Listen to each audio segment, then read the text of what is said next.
My name is Sofia and this is my story. I live in a coastal town called Clearwater Ridge, about an hour south of San Francisco. It's peaceful here. Foggy mornings, quiet boardwalks, and the constant whisper of the Pacific nearby. I'm 34 years old and work as a front desk manager at a boutique overlooking the cliffs. Life was ordinary. Some might say predictable, but I found comfort in it. I had a handful of close friends, a studio apartment with a view of the water, and a rhythm that felt secure. I wasn't searching for romance.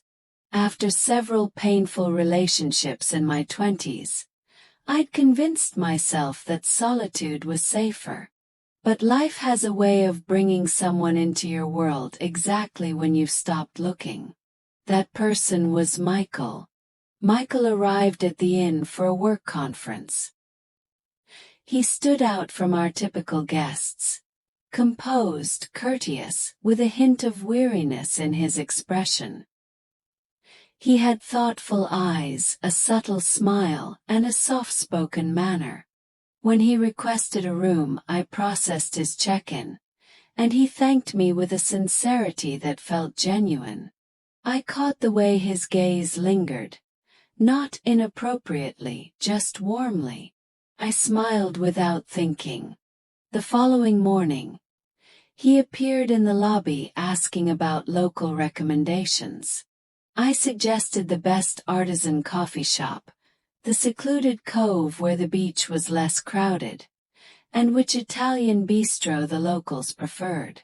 He absorbed every word attentively, truly listened, and I appreciated that. Most people don't. After that, our conversations deepened. He extended his stay to 3 weeks. Each evening after his meetings, he'd return to the lobby and we'd talk. Some afternoons we strolled along the coastal path. Other times we sat on the stone wall near the old pier. We discussed life, literature, jazz, aspirations. He shared stories about the demands of his tech job in the city. I told him about my tranquil existence here. I felt comfortable in his presence. Felt acknowledged. One evening we were walking near the water's edge. The moon hung low and the breeze was gentle. He turned to me and said, "Being with you feels like coming home." Those words embedded themselves in my heart.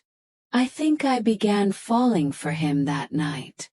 When his 3 weeks ended, he returned to San Francisco, but we maintained contact. Daily texts arrived. Nightly phone calls continued. We laughed. We exchanged stories. And I missed him more deeply than I'd anticipated. 6 weeks later he came back. This time he didn't book the inn. He leased a small cottage near the marina and invited me over. We prepared dinner together. We played old vinyl records and swayed in the living room. It felt as though we'd been together for years. I felt fortunate. But then one evening the atmosphere shifted. We were sitting on the sofa with herbal tea and his expression turned grave. He inhaled deeply and said, "Sofia, there's something I need to tell you." I looked at him. My pulse quickened. "I'm married," he said, staring at his hands. "I have 2 daughters." My entire body went rigid. I couldn't form words. My hands felt ice cold. I turned my face away. "I didn't plan to hide it," he continued. "I never expected to meet someone like you. But my marriage, it's not working. We share a house, but the love is gone. I stay for my daughters. That's the only reason." His voice was barely above a whisper. He sounded wounded, but I couldn't respond. My thoughts were spinning. I stood and walked outside. The air was sharp and I could hear the waves crashing below. Tears threatened to fall. He followed me. "I understand if you never want to see me again," he said quietly. I nodded and walked home. That night sleep eluded me. My mind raced with questions. Why hadn't he been honest from the start? Why did this have to happen to me? But I also remembered the way he looked at me, the way he spoke, the way he made me feel cherished. I was torn. I wanted to feel angry, but I missed him already. The next day a text arrived.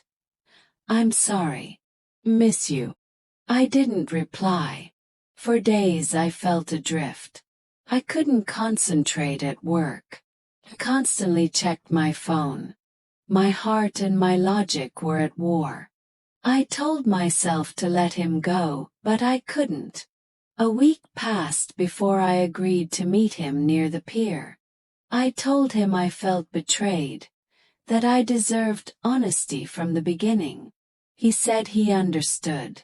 He didn't make excuses. He simply said, "I care about you deeply." And I stayed. I know it was wrong. I know many would say I made a terrible choice. I know I became the other woman. But in that moment I needed to believe him. I wanted to believe this arrangement was temporary. That perhaps one day he'd leave his marriage. That maybe he'd choose me. So we continued in secrecy. He visited Clearwater Ridge once or twice monthly. He stayed in that modest cottage. I went there after my shifts. We cooked together. Talked. Sometimes we watched classic films or simply existed in comfortable silence. It felt authentic but also fragile, like something that could shatter at any moment.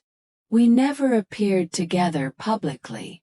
We never held hands on the street. No photographs, no proper dates, no discussions of the future. Just stolen moments in a hidden place. But in those moments he made me feel valued. He listened attentively. He remembered small details from our conversations. He helped me bake, made me laugh, brought me books I'd mentioned in passing. He made me feel loved. Still, beneath the surface I knew the reality. I wasn't his priority. I wasn't part of his actual life. I was something separate, something uncomplicated and convenient. And yet I didn't leave. Why? 'Cause I loved how he made me feel. Because I believed his words. Or perhaps because I was terrified of loneliness. Those quiet evenings with him gave me something to grasp. Even if it caused pain, it felt better than emptiness. But gradually, something shifted within me. I stopped smiling the way I once did. I anticipated his messages obsessively. I arranged my entire schedule around his visits. I declined invitations from friends. I stayed home constantly, always waiting for his call. My world contracted, just him and silence. Sometimes I stood on the cliffs and asked myself, is this love or am I just lost? And I'd tell myself, be patient. Maybe one day things will change. But the questions didn't fade. They intensified. Weeks became months, and I remained trapped in that quiet world, waiting for Michael. I still loved him, but something fundamental was changing inside me. I began to feel exhausted, not physically, but emotionally. I was perpetually waiting for a text, waiting for a visit, waiting for love that was only mine for brief hours at a time. Sometimes he'd come for a long weekend. We'd stay in the cottage near the marina. We'd talk, prepare meals, and hold each other close. But when he departed, the space felt hollow and cold. I'd look around and see only my belongings. He never left anything behind. No clothing, no mementos, no evidence that he'd ever been there. It was as if he existed in two separate realities. And in one of them I was invisible. I tried convincing myself that love requires patience. I believed he cared for me. Perhaps he did. But he still returned to his wife, to his daughters, to the life where I had no place. And I began questioning, why am I allowing this? One rainy evening after he'd left, I sat by my window watching water stream down the glass. I asked myself, what am I doing with my life? I loved someone who couldn't offer me his whole heart. I was always secondary. I had dreams too. A home of my own, maybe children, a partner who would choose me every single day. But instead I had empty rooms and silent nights. I started believing I deserved more. But fear held me back. I didn't want to lose him. I didn't want to face loneliness. Some part of me still hoped he'd change. That one day he'd appear at my door and say, "I've left. I'm here now just for you." But that day never arrived. I confided in my friend Nora, the only person who knew the truth.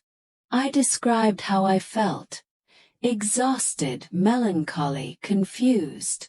"You deserve to be someone's first choice, Sofia," she said firmly.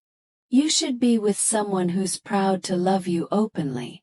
Someone who walks beside you in daylight, not just meets you in shadows." Her words resonated deeply. I began noticing how much I'd transformed. I didn't laugh freely anymore. I rarely went out. I compulsively checked my phone. I'd abandoned activities I once cherished.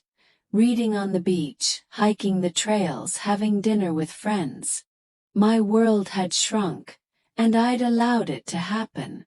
One evening when Michael visited again, he arrived with flowers and kissed my forehead, acting as though everything was normal. But I was withdrawn. "What's troubling you?" he asked. "I don't know if I can continue this," I said quietly. He looked startled. "Why now?"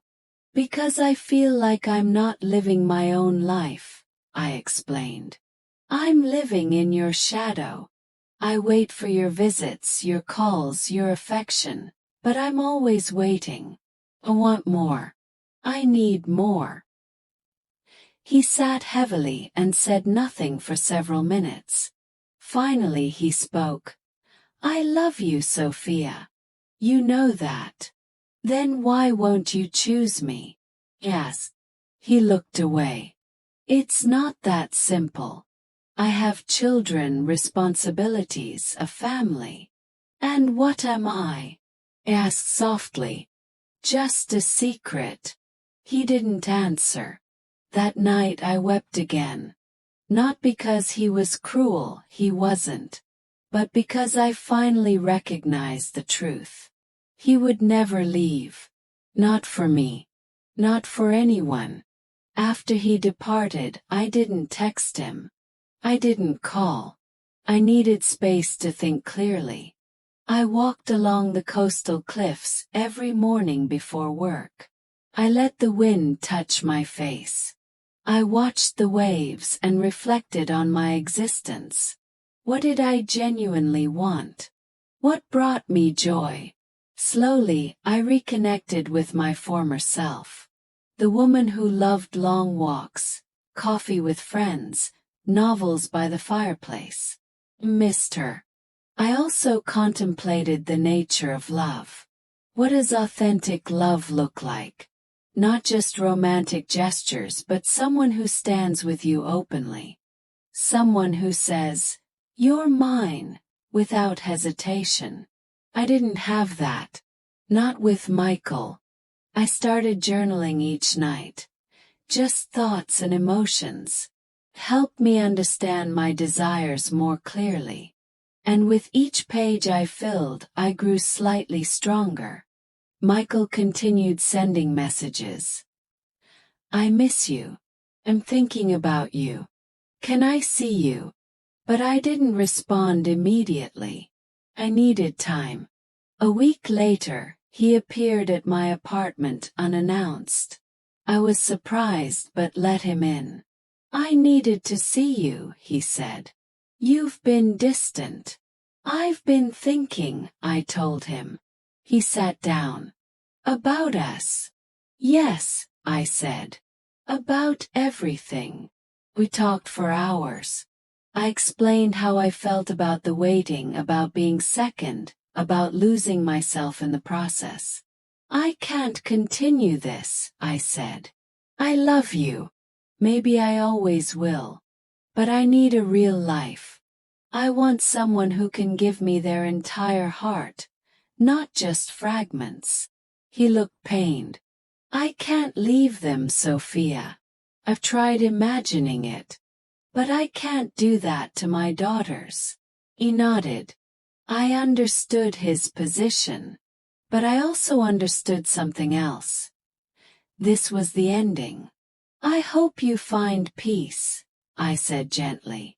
I hope we both do. He stood and embraced me. I'm sorry, he whispered. Then he left. That was the last time I saw him. That night I cried once more. But the tears felt different. The pain was real, yet it was also cleansing, like finally exhaling after holding your breath too long. The next morning I walked down to the shore. I stood there for a long while, simply observing the waves. The sky was brilliant. The wind was mild.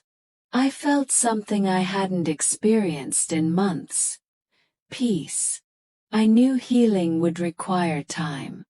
But I also knew I'd taken the crucial first step. For the first time in forever, I wasn't waiting for a notification.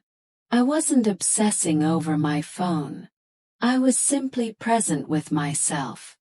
And that felt sufficient for now. Months passed after I said goodbye to Michael. Initially, the days felt heavy and endless. I missed him, the way he smiled, how he held me, the small rituals we'd shared. Some mornings I nearly called him. Some nights I cried myself to sleep, clutching my pillow, remembering his voice. But gradually, everything began shifting. I started reconnecting with my friends. Nora invited me for coffee every weekend. We talked and laughed.